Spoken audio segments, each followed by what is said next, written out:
Scars that will never heal, and rights that were trampled on. It's a story the mainstream media refused to tell you because they claimed it would never happen, that the government would never come into your home and confiscate your guns.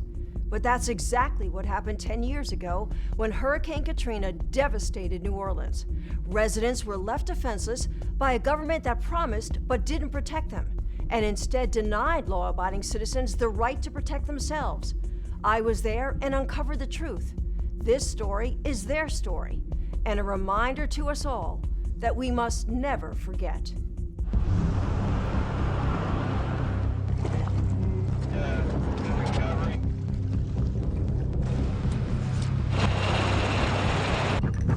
Police, open the door! They had AR-15s or M16s. They were pointing at us. They told us, put your hands up in the air. Let us see your hands. I really thought they were going to kill me. I really did. They didn't care what your rights were.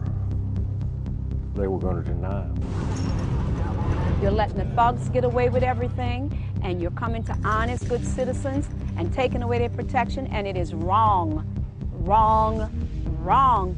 But still, the order had been given for police and National Guard to go house to house, often with guns drawn, to evacuate residents and confiscate their firearms. No one will be able to be armed. We will take all weapons. It was a human drama with emotions and tensions running high. Patty Connie is still trying to recover physically and emotionally They really did a number on me. from the day police forced her from her home. It was traumatic. All of a sudden, they were banging on the front door, the side door, and the back door, and they said, let us in. Patty tried to explain. She was on dry land, she had plenty of food and water, and didn't want to abandon her dogs. But it didn't matter. If you see 6 or 8 police that look like linebackers pushing you in a corner, you're in shock. I'm saying, look at all my food. I got plenty of food.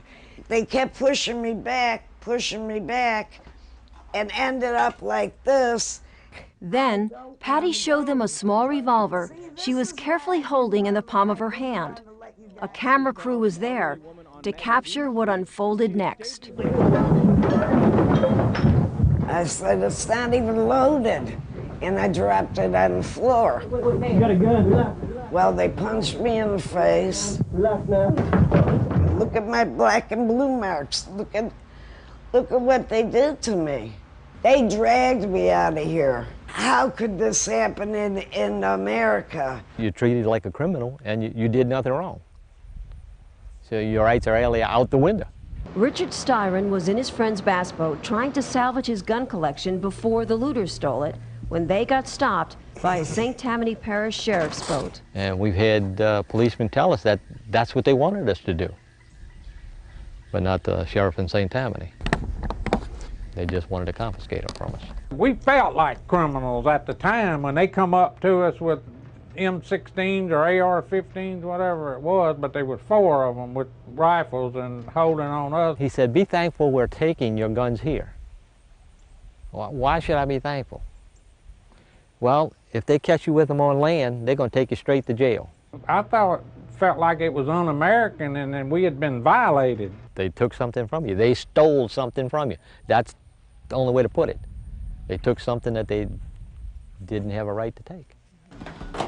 The more I think about it, the madder I get. Jim Richard's home was badly damaged by Katrina, but when he tried to save his gun collection, I had most of them stored up top. it too was confiscated by law enforcement. You know, they had no jurisdiction here.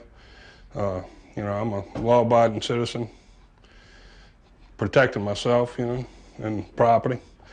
Yeah, they had no right to take them. But the authorities didn't stop there. What I feel is that we're losing control of who we are as a nation. Robert Zoss was forced to evacuate when a tree destroyed both of his family's homes. Loaded with dogs, kids, people.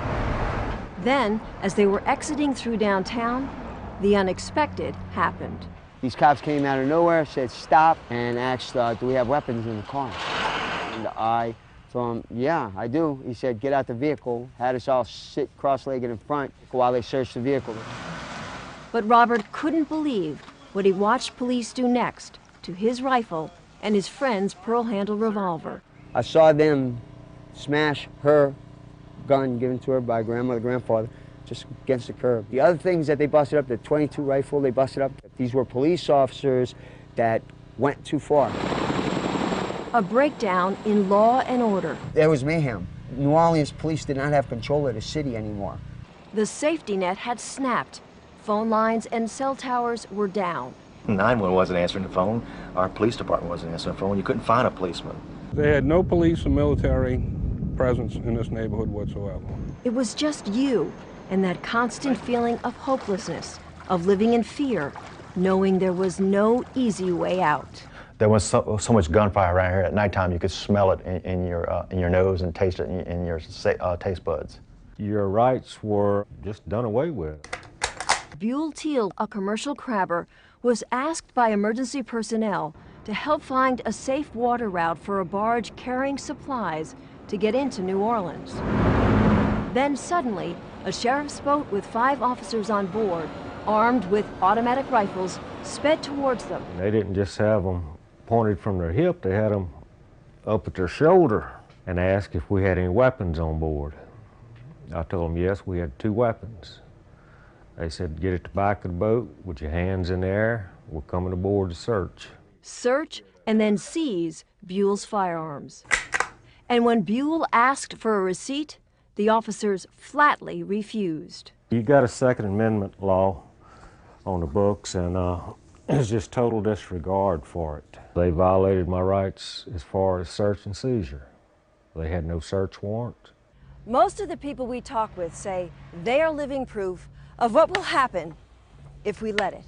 Our guns confiscated, our individual freedoms taken away. That's not Louisiana. That's not America. Heed the warning of what this was. This is like Australia. All of a sudden, boom, they got our rights. This isn't freedom. If it can happen to me, it can happen to anybody. It means a lot to me now because I know what it feels like to have them taken away. If it wasn't for the NRA, we probably wouldn't be too long down the line that we wouldn't be able to own guns. Life will never be the same for us again.